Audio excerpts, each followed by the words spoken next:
मेरे घर में मैं, मेरी मम्मी और मेरे पापा तीनों रहते हैं। कुसुम दीदी की शादी हो चुकी है, वो अपने ससुराल में रहती है। मैं दिल्ली में रहता हूँ और कुसुम दीदी गाजियाबाद में रहती है। दीदी के शादी हुए 4 साल हो चुके हैं, पर अभी तक कोई बच्चा नहीं हुआ था। पर आज मेरी माँ के कहने पर मैंने अपनी दीदी को माँ बनने का ख्वाब पूरा किया है। आज मैं आपको यही कहानी बताऊंगा। आपको थोड़ा अटपटा तो लगेगा, पर ये 100% सच है। मेरा नाम रविश है। मैं अभी पढ़ाई कर रहा हूँ। घर में पापा मम्मी हैं, दोनों जॉब में हैं। एक दिन की बात है, रात में कुसुम दीदी का फोन आया। माँ छत पर जाकर करीब 1 घंटे बात की, फिर जब नीचे आई तो रोने लगी। मुझे कुछ भी समझ नहीं आ रहा था। वो पापा को कमरे में ले गई और सारी बात बताई। मुझे उस समय तक कुछ भी नहीं पता था। बस बाहर आकर मुझे बस इतना बोली कि कल तुम्हें कुसुम दीदी के घर जाना है, उसको लाने के लिए। कुसुम दीदी दूसरे दिन शाम को आ गई। कुसुम दीदी जब कुंवारी थी, और सच पूछिए कि जब वो जवान हो रही थी तब मुझे उनको छूने का मन करता था। मैं कई बार उनको देखा जब वो कपड़े चेंज कर रही होती थी। तब मैं किसी ना किसी बहने कमरे में जरूर जाता जब कभी दरवाजा खुल होता था, क्योंकि मेरी दीदी बहुत ही खूबसूरत है। इतनी अच्छी है कि कोई भी आदमी देखेगा तो मेरी दीदी को पसंद करेगा। मैं भी करीब 3 साल तक उनके बारे में सोचकर मैंने 61-62 मारा था। मुझे उनके साथ प्यार करने का मन करता था। कई बार तो सोचा कि बोल दूं, पर मुझे बहुत डर लगता था कि कहीं वो माँ को बता दे तो क्या होगा। ये अरमान तो अरमान ही रह गए थे। रात को जब वो सो जाती थी तो कभी कभी उनके छू लेता। तो कहने का मतलब है कि मैं पहले से ही अपने बहन का आशिक था, पर कुछ कर नहीं पाया था।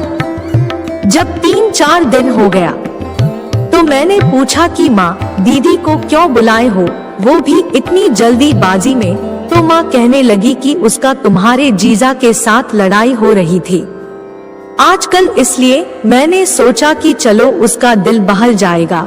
फिर कुछ दिन के बाद एक दिन माँ मुझे पार्क में ले गई और बोली, देख बेटा, पापा आज नहीं है, इसलिए तुमसे एक बात कह रही हूँ। ये घर की इज्जत है, घर में ही रखना। इस काम में पापा को कुछ भी पता नहीं चलनी चाहिए। तो मैंने माँ से कहा कि माँ, कौन सी ऐसी बात है जो आप कह रहे हैं?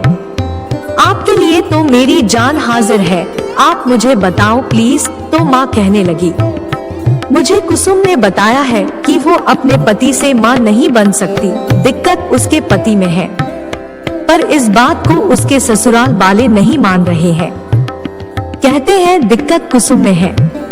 तू अगर चाहता है कि तेरी माँ और तेरी बहन अगर खुश रहे तो तुम्हें एक काम करना पड़ेगा। मैंने कहा मैं क्या कर सकता हूँ?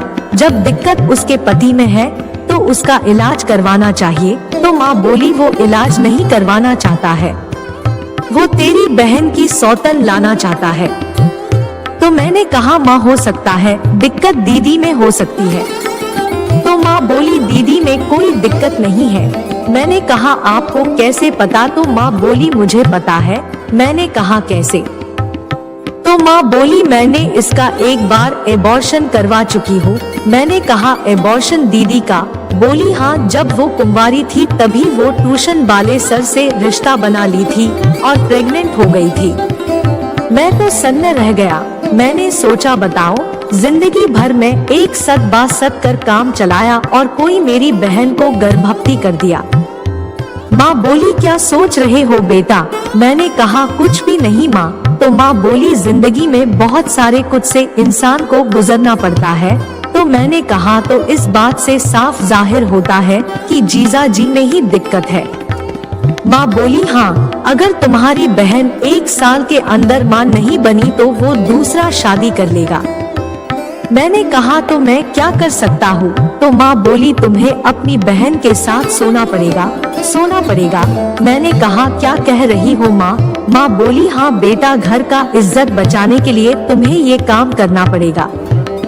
मैंने कहा ठीक है, पर दीदी वो क्या ये?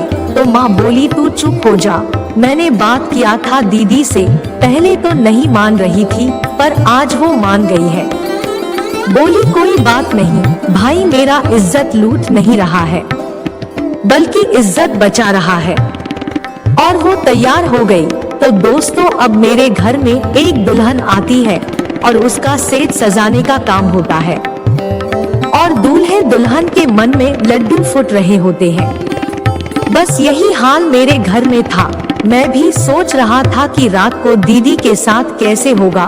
माँ भी खुश थी कि अब तो कुसुम माँ बन जाएगी और शायद कुसुम दीदी भी खुश होगी। मैं तो कुछ ज्यादा ही खुश था। बरसों की चाहत आज जो पूरी हो रही थी। जिसको जवान होते देख देख आज मैं उसको साथ प्यार देने वाला था।